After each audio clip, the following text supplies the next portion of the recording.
Shalom Yashrala, this your brother Dawadah, coming back at you with this here truth again. First and foremost, I want to give all praise, honor, and glory to Yahweh, Bahashem, Yahweh Shai, Bahashem, Rakach Wadash. Double honor to the apostles and elders of great millstone that taught us this truth and that rule well. And salutation and much love for you, Akim, pushing truth and sincerity over the four corners of the earth and enduring afflictions to feed and edify the elect. Slakia. I want to jump into this here quick little lesson dealing with this here article. Right here that you see on the screen. We're not going to make this lesson too long, but hey, again, we're seeing prophecy starting to shape up. All right, we're getting closer and closer to the day of the Lord. So this one here says NATO member bans arms supplies to the Ukraine. All right, and what you're starting to see is these nations starting to wake up to the so-called BS of America.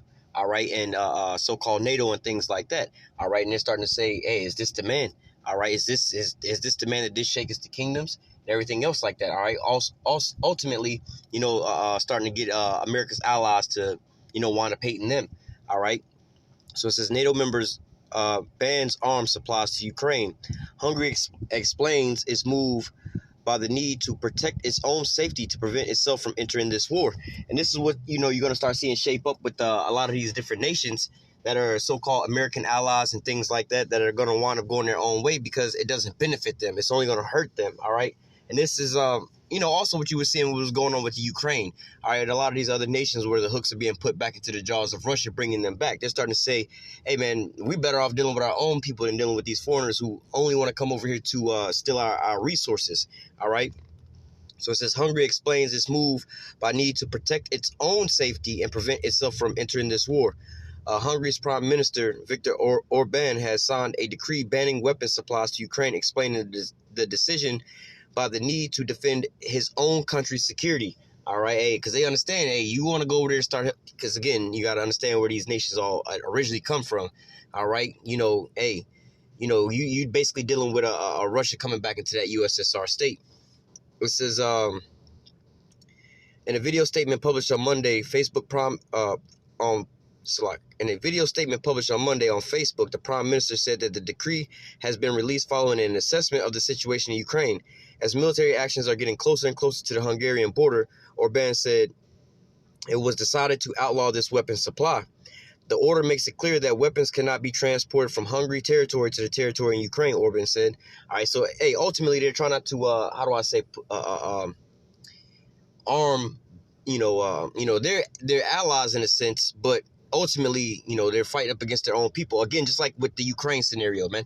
All right, yeah, well, you have to understand that that's a puppet that's over in Ukraine, but who are the people that's in the Ukraine, man? They're basically Russians. All right, so, hey, these people are starting to realize, hey, we better off just going with our own people versus trying to keep listening into these so-called foreigners and everything else like that. But nevertheless, let me read just a little bit more. It says,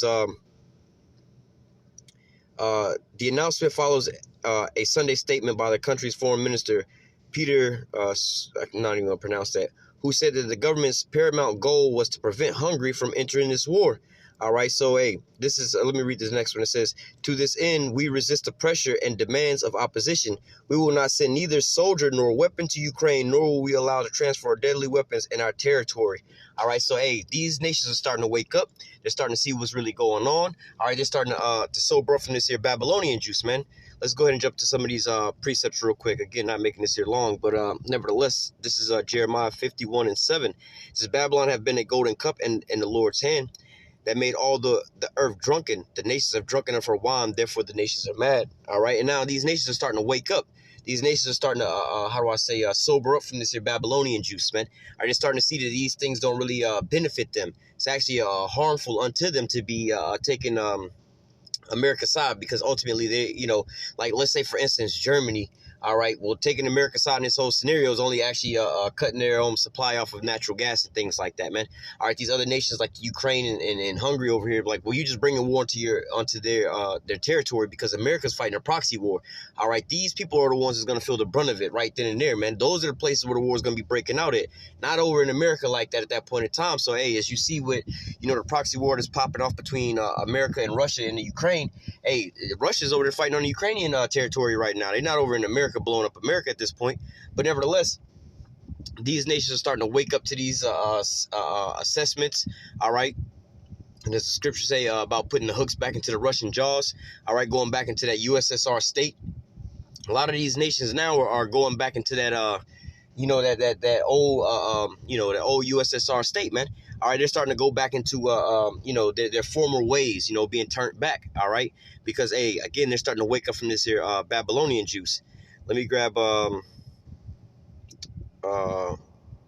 well, we can read this as well too. Obadiah 1:7 says, "All the men of thy confederacy have brought thee even to the border. The men that were at peace with thee deceived thee and prevailed against thee. And they that eat thy bread have laid a wound under thee. There's no understanding in him." All right, so hey, these people that was once at peace with you, once your so-called allies and things like that. All right, now all of a sudden they're like, this don't really benefit us, man.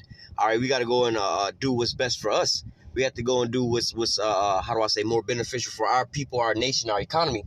Because again, look at Germany right now, man.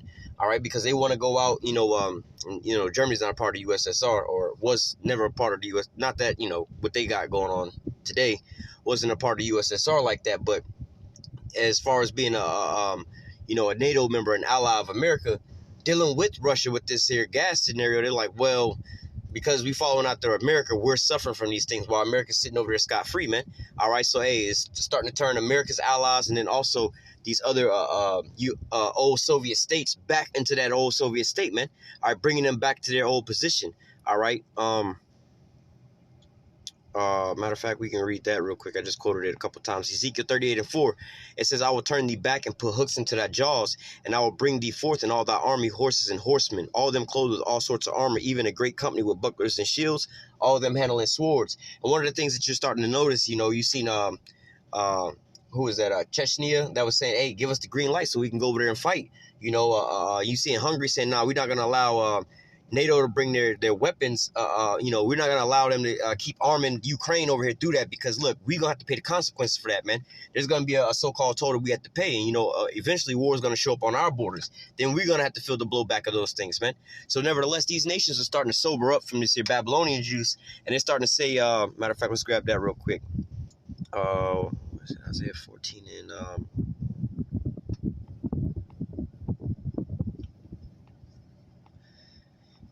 Isaiah 14:16 says, "They that see thee shall narrowly look upon thee and consider thee, saying, Is this the man that made the earth to tremble, that did shake the kingdoms, that made the world a wilderness and destroyed the cities thereof, that opened not the house of his prisoners?" All right. And so it says, "All the kings of the nations, even all of them, lie in glory, everyone in his own house." All right. So, hey, ultimately, these nations are starting to wake up to just like, wait, y'all not on a peacekeeping movement. Y'all aren't trying to spread peace and safety and all these different things. In fact, everywhere y'all go, y'all bring this in war, man. Let's grab that as well, too. All right, they're starting to wake up to this BS, man. They're starting to see that, hey, man, hey, we over here supporting basically the devil in this scenario, and it's not going to end well for none of us. All right. Habakkuk 2:5 says, "Yea, also because he transgresses by wine, he is a proud man, and neither keepeth at home, who enlarges his desire as hell, and as his death cannot be satisfied, but gathereth unto him all nations, and heapeth unto him all people." It says, "Shall not all these take up a parable against him, a taunting proverb against him, and say, Woe to him that increaseth that which is not his, and how long to him that ladeth himself with thick clay?" It says, "Shall they not rise up suddenly that shall bite thee, and awake that shall vex thee, and thou shalt be for booty unto them?" All right, so hey, these nations again was drinking that Babylonian juice. All right, they was good and drunk for a while, but now the night is gone long, and now they're starting to sober up. All right, they're starting to see, hey man, they don't really have our best benefit. We don't really benefit from following after any of these things. If anything, we suffering from these things, man. If anything, we're getting the short end of the stick. So what are you starting to see them do? You starting to see them pull back. You're starting to see them go their own way. You're seeing them go back to their old former states. It's like, they're starting to wake up. Back in the olden days, as America was working on the USSR, it's like, you know what?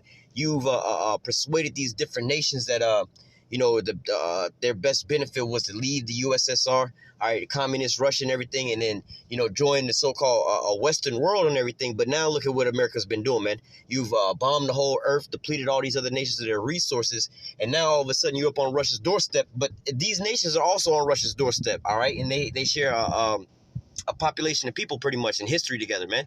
All right, so hey, these nations are starting to wake up from these things, and they're starting to, look at America, with a little side eye.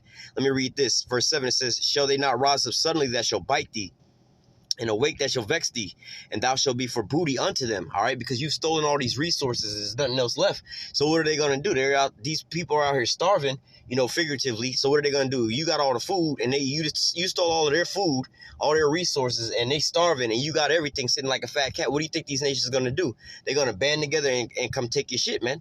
All right. It says, because thou hast spoiled many nations, all the remnant of the people shall spoil thee, because of men's blood and for the violence of the land. Of the city and all that dwell therein. All right, because of all this violence, you're going to be spoiled by these other nations. It says, woe to him that covet the evil covetousness to his house, that he may set his nest on high, that he may be delivered from the power of evil. So ultimately, these Babylonians over here in America, man, they're going to be taken out, man.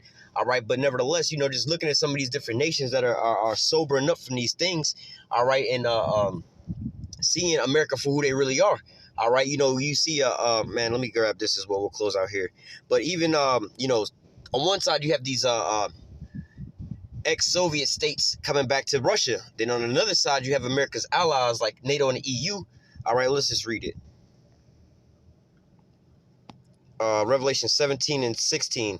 It says, and the 10 horns which thou sawest upon the beast, these shall hate the whore and make her desolate and naked, and shall eat her flesh and burn her with fire. So ultimately, those that were at peace with America, their allies, all right, the beast, all right, they're going to wind up turning on America and shooting their arrows at America, man. All right, along with all these other nations, man, because they starting to wake up and see the wickedness of this here place, man. The one that did shake the kingdoms, that destroyed the whole earth, man. All right, her sins have reached unto heaven, and now it's time for her to be paid back, man. All right, so I'm going to go ahead and close out with that. Lord willing, this here lesson was edifying unto the elect. Until next time, I say, call halal, Yahweh, Bahashim, Yahweh Shai, Bahashim, Rakakodash. Double honor to the apostles and elders of the great millstone that taught us this truth and that rule well. And salutation and much love for you, Akim, pushing this truth and sincerity over the four corners of the earth and enduring afflictions to feed and edify the elect. Till next time, I say, stay strong. Shalom.